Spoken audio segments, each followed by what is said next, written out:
তেল আম আচার তৈরির রেসিপি। প্রথমেই আমগুলোকে টুকরো টুকরো করে কেটে নেবেন, জল ঝরিয়ে নিয়ে হলুদ লবণ মাখিয়ে রোদ্রে শুকোতে দেবেন। তারপরে 2 দিন শুকোনোর পরে একটা মশলা তৈরি করে নিতে হবে। তাতে থাকবে পাঁচফোড়ন, কিছু শুকনো লঙ্কা, কয়েকটা সর্ষে এবং কিছু সামান্য জিরে, এবং সেটাকে হালকা ফ্রাই করে নিয়ে মিক্সিতে পেস্ট করে নেবেন। দেখুন, এই যে আমি এটাকে মিক্সিতে নিয়ে নিয়েছি। এবার এটাকে পেস্ট করে নেব। হয়ে গেছে আমাদের মিক্সিতে পেস্ট করা। মশলাটা খুব সুন্দর একটা সেন্ট বেরিয়েছে। এটা একটা পাত্রে ঢেলে নেব। দেখুন কি সুন্দর হয়েছে মশলাটা, একটা অসাধারণ অসম্ভব সেন্ট হয়েছে। তারপরে এবার আমরা একটা বয়ামে করে কিছুটা তেল, আমার আগেকার একটু আচার ছিল তার মধ্যে আমি এটা তৈরি করছি, কয়েকটা লাল লাল লঙ্কা কেটে চিড়ে দিয়ে দিয়েছি। এবার এই মশলাটা প্রথমে এই তেলের মধ্যে দিয়ে দেব এবং সুন্দরভাবে মিশিয়ে নেব। আপনারা আপনাদের আচারের পরিমাণ, তেলের পরিমাণ অনুযায়ী মশলা দেবেন। আমি একটু সামান্য বেশি মশলা দিয়েছি, কারণ এই মশলাটা খেতে আমাকে খুবই ভালো লাগে। আর এই আচারটা গরম ভাতের সঙ্গে বা যেদিন নিরামিষ খাবার থাকবে সেই দিন সামান্য পরিমাণ একটু আম নিলে ভাতটা খেতেও বেশ সুন্দর লাগে। দেখুন কালারটা কি সুন্দর এসেছে, অসম্ভব কালার এসেছে।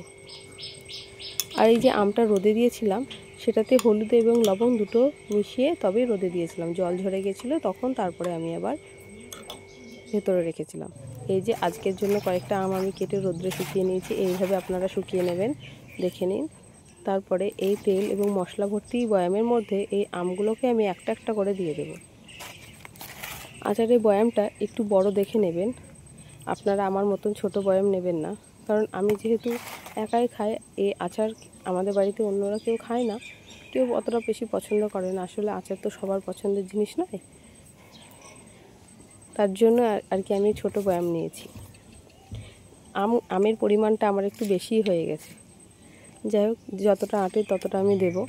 এই আমগুলো তেলের মধ্যে দেওয়ার পরে আস্তে আস্তে এগুলো হজে যায়, বা বলতে পারেন আচারের পর্যায়ে চলে যায়। তখন সেটা আরও পরিমাণে কমে যাবে। এই যে বেশি হচ্ছে যেটা, সেটাও ঠিক হয়ে যাবে। এই আচারটাকে রোদ্রে মোটামুটি 1 সপ্তাহ মতন কড়া রোদ্রে দেওয়ার পরে মাঝে মাঝেই একবার করে বের করে রোদ্রে দেবেন। যখন আচারটা তৈরি হয়ে যাবে, মাসে একবার করে অবশ্যই যেন রোদে দেবেন, তাহলে আচারটা খুব ভালো থাকবে এবং সুন্দর থাকবে। আর আচারের বয়াম অবশ্যই যেন কাচের হয়। কাচের বয়ামের আচার খুব ভালো থাকে, দীর্ঘস্থায়ী হয়। প্লাস্টিকের বয়ামে দিলে আচার তাড়াতাড়ি নষ্ট হয়ে যাবে, এবং আচার কিন্তু খুব ছোঁয়াচে জিনিস। পরিষ্কার পরিচ্ছন্ন কাপড়েই তবে আচারে হাত দিতে হয়। এই দেখুন আসল কাজ, রোদ্রে দিয়েছি, কি সুন্দর লাগছে দেখুন। আমরা আমাদের ছাদে রোদ্রে দিয়েছি। কেমন লাগলো সকলে একটু জানাবেন। সকলকে ধন্যবাদ, থ্যাংক ইউ।